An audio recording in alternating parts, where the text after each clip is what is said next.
Exercice de topologie niveau L2, on se place dans R2 et R3 munis des distances usuelles, et on demande de trouver l'intérieur, l'adhérence et la frontière respectivement de ces trois ensembles. Donc A qui est défini comme étant les triplets vérifiant cette inégalité, B étant, si on inverse les coordonnées, le graphe de la fonction sinus, et C étant cet ensemble défini par ces deux inégalités. Comment faire pour déterminer intérieur, adhérence et frontière? Déjà, assez souvent, ça peut être utile de faire un dessin pour visualiser un petit peu ce qui se passe. Et c'est pas mal d'observer les objets et d'intuiter. Déjà, topologiquement, vous savez que quand vous avez des conditions qui sont décrites avec des inégalités larges, c'est fermé, alors que quand vous avez des stricts, c'est ouvert. Donc ici, vous savez que vous avez un ensemble qui n'est ni l'un ni l'autre, mais on sent ce que va donner donc son adhérence et son intérieur, et de même ici. Pour information, le premier est essentiellement une ellipse, et je te laisse mettre ses caractéristiques en commentaire. Et donc on intuite que son intérieur va s'écrire comme ça, avec deux inégalités strictes. Donc c'est ce qu'on va montrer. Alors il faudrait déjà montrer que ceci est un ouvert, mais assez souvent montrer que c'est un ouvert c'est un peu pénible, même si ici ça peut se faire, on est d'accord. Parce qu'en gros avec des inégalités il faudrait montrer qu'on peut toujours pour une valeur donnée de x, y, z mettre une petite boule qui est dans l'ensemble, et qui contient mon x, y, z en question. Mais ça sera plus pratique de passer ici par le complémentaire. Si je montre que le complémentaire de ceci, c'est l'adhérence du complémentaire de A, eh bien j'ai gagné. Et donc je dois montrer cette égalité, que l'adhérence du complémentaire de A, c'est égal à cet ensemble. Je laisse bien vérifier que j'ai pris le complémentaire de ceci, puisque ça c'est vérifier cette inégalité et vérifier cette inégalité. Et donc le contraire de ça, c'est vérifier l'inégalité opposée, entre guillemets, ou vérifier l'autre inégalité. Mais cet ensemble, il peut se réécrire comme l'union de ces deux ensembles. Pourquoi? Parce que ici, être inférieur ou égal à 0, vu qu'on n'a que des trucs positifs, c'est exactement être égal à 0. Et en fait, ceci, c'est tout simplement le singleton 0, 0, 0. C'est un singleton, donc il est bien sûr fermé pour la topologie usuelle sur R3. Et donc, vu qu'on a une union de deux ensembles, j'ai juste à montrer que cet ensemble-là est fermé, et une union finie de fermé est aussi infermée. Eh bien, on va se donner xn, yn, zn qui appartient à A'. A', c'est cet ensemble-là qui converge vers x, y, z dans R3. Et on va montrer que ce x, y, z est bien dans l'ensemble A'. Et bien pour tout n, on a cette inégalité, puisque ce triplet appartient à A', et appartenir à A', ça signifie que x, y, z vérifie cette inégalité. Oui, mais comme xn, yn, zn convergent vers x, y, z, ça veut dire qu'on a convergence coordonnée par coordonnée, donc xn converge vers x, yn converge vers y, et zn converge vers z.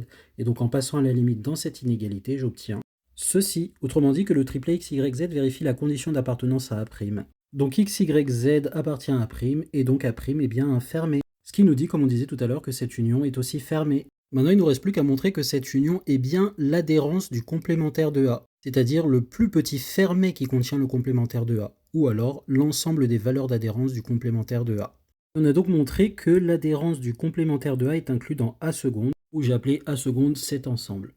Pourquoi est-ce qu'on a montré ça? Eh bien, si on prend le complémentaire de A, donc on aura inférieur ou égal à 0 ou supérieur strict à 1, et donc on est bien sûr inclus dans A seconde, mais on a montré que A seconde est fermé en tant que réunion finie de fermés. Or, l'adhérence, c'est le plus petit fermé au sens de l'inclusion qui contient le complémentaire de A. Ça signifie donc que l'adhérence du complémentaire de A est incluse dans A seconde. On va montrer l'inclusion inverse, à savoir que A seconde est inclus dans l'adhérence du complémentaire de A. Et on va montrer que tout élément de A seconde est limite d'une suite d'éléments de A complémentaire. Je précise que A complémentaire, c'est donné par ceci, puisque pour rappel, A était donné par ceci. Pour les gens de A complémentaire, on prend simplement les suites constantes égales à eux-mêmes. Et en fait, où est-ce que ça va jouer? Simplement les gens pour lesquels on a l'égalité. Soit donc x, y, z qui appartient à A seconde privé de A complémentaire, c'est-à-dire qui vérifie l'égalité 2x carré plus y carré plus z carré est égal à 1. Je vais considérer la suite xn, yn, zn telle que xn c'est égal à x plus x sur n, yn c'est égal à y plus y sur n, et zn c'est égal à z plus z sur n. Alors on a que xn, yn, zn appartient à A complémentaire. Pourquoi? Parce que si j'écris cette relation-là avec xn, yn et zn, eh bien j'ai ces sommes qui apparaissent au carré, ce qui me rajoute des termes positifs dans l'expression. Et vu que xn, yn et zn ne sont pas tous les trois égaux à 0, il y a forcément au moins un d'eux qui est strictement positif, et donc j'ai des termes supplémentaires dont au moins un strictement positif, et donc je vais être strictement supérieur à 1. Je te laisse montrer ça en détail en commentaire. Et on a bien sûr que xn, yn, zn convergent vers x, y, z, puisque chacun, on a x sur n, y sur n et z sur n qui tend vers 0, et donc chaque coordonnée converge respectivement vers x, y et z. Et donc j'ai bien montré que n'importe qui dans A seconde, j'avais fait la première partie à l'oral, n'importe qui dans A seconde est limite d'éléments de A complémentaire. Ce qui prouve bien que A seconde est compris dans l'adhérence du complémentaire de A. On a donc bien démontré l'égalité, Et montrer par la même occasion que l'intérieur de A est bien égal à cet ensemble, puisque pour rappel, ça équivalait à montrer que l'adhérence du complémentaire de A était égale à cet ensemble-là. Check. On va maintenant chercher l'adhérence de A et on va montrer que c'est égal à cet ensemble, les x, y, z dans R3, tel qu'on a l'inégalité large. Pour rappel, l'inégalité qui décrivait A, c'était ceci, on avait un strict d'un côté et un large de l'autre. Et j'appelle cet ensemble avec les inégalités larges A1. Eh bien déjà, on peut noter que A1 s'écrit comme l'intersection de deux ensembles A2 et A3, où A2 c'est l'ensemble des x, y, z qui vérifie cette inégalité, donc ceci supérieur ou égal à 0.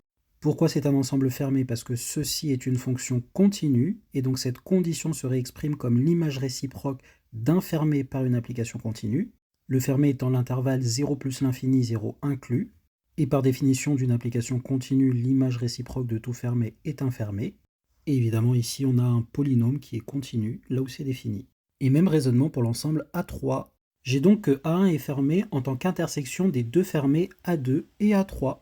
Mais vu que A1 c'est un fermé qui contient A, et que l'adhérence est le plus petit des fermés contenant A au sens de l'inclusion, cela signifie bien que l'adhérence de A est incluse dans A1. Check. Il ne reste plus donc à montrer l'inclusion inverse, c'est-à-dire montrer que tout élément de l'ensemble A1 est limite d'éléments de A. Eh bien, pour les triplets x, y, z, tels que ici on a strict et ici on a large, on prend la suite constante égale à eux-mêmes. Ensuite, quand on a l'égalité ici, ceci équivaut au triplet 0, 0, 0. Et je te laisse montrer qu'à partir d'un certain rang n, ce bonhomme est nécessairement dans l'ensemble A, et que sa limite, c'est bien le triplet 0, 0, 0. Et donc on a bien que A1 est inclus dans l'adhérence de A, puisque tout élément de A1 est limite d'élément de A. Check. On a donc bien que A1, c'est l'adhérence de A. Recheck. Et pour ce qui est de la frontière de A, on utilise simplement la définition. La frontière d'un ensemble A, c'est simplement son adhérence privée de son intérieur. Et ici, je te laisse vérifier que si on applique cette définition, on obtient bien ceci. Check. On passe maintenant à B et on va montrer en premier que B est fermé. Et donc on va prendre une suite d'éléments de B qui s'expriment bien de cette façon-là, qui convergent vers un élément de R2.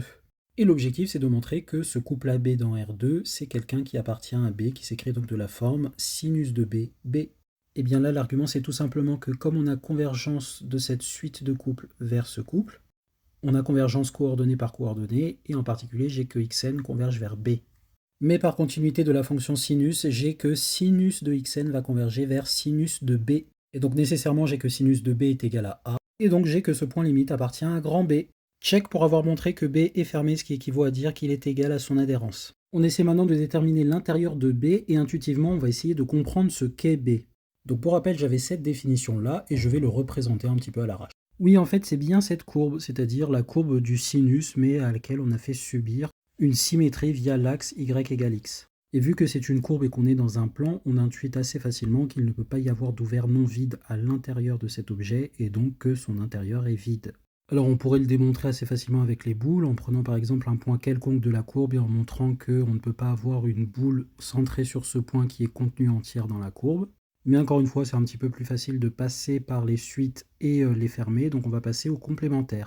Et donc montrer que l'intérieur de B est vide, ça équivaut à montrer que le complémentaire de B est dense dans R2, autrement dit que son adhérence vaut tout R2. Je te laisse prouver ça en commentaire, l'équivalence entre d'intérieur vide et de complémentaire dense. Et donc il nous suffit de montrer que tout point de R2 est limite d'une suite de points du complémentaire de B. Et bien pour tous les points qui sont dans le complémentaire de B, c'est assez facile. Donc on va se concentrer simplement sur les points qui sont dans B. Soit donc un point de B qui s'écrit donc sinus x, x, je vais poser cette suite-là, dont la première coordonnée c'est sinus x plus 1 sur n, x, en deuxième coordonnée. J'ai bien sûr que AN appartient au complémentaire de B, parce que si AN appartenait à B, on aurait que ceci serait égal au sinus de ceci. Donc autrement dit, ça serait égal à sinus x, et par simplification, on aurait que 1 sur n est égal à 0, ce qui est faux pour tout n antinaturel non nul. Et j'ai bien évidemment que cette suite converge vers sinus x, x quand n tend vers plus l'infini. Autrement dit, tout élément de B est limite d'une suite d'éléments de B complémentaires, et vu que les gens de B complémentaires sont aussi limites d'une suite d'éléments de B complémentaires, la suite constante égale à eux-mêmes, on a bien montré que l'adhérence du complémentaire de B est R2, autrement dit que B est d'intérieur vide. Check. Et donc la frontière de B qui est son adhérence privée de son intérieur va tout simplement être égale à B. Et enfin, pour le dernier ensemble, je te laisse mettre la justification en commentaire, c'est vraiment essentiellement la même chose que pour l'ensemble A. Donc tu mets l'intérieur, l'adhérence et la frontière, avec les arguments qu'il faut, s'il te plaît. Voilà, n'hésite pas si tu as des questions, bisous.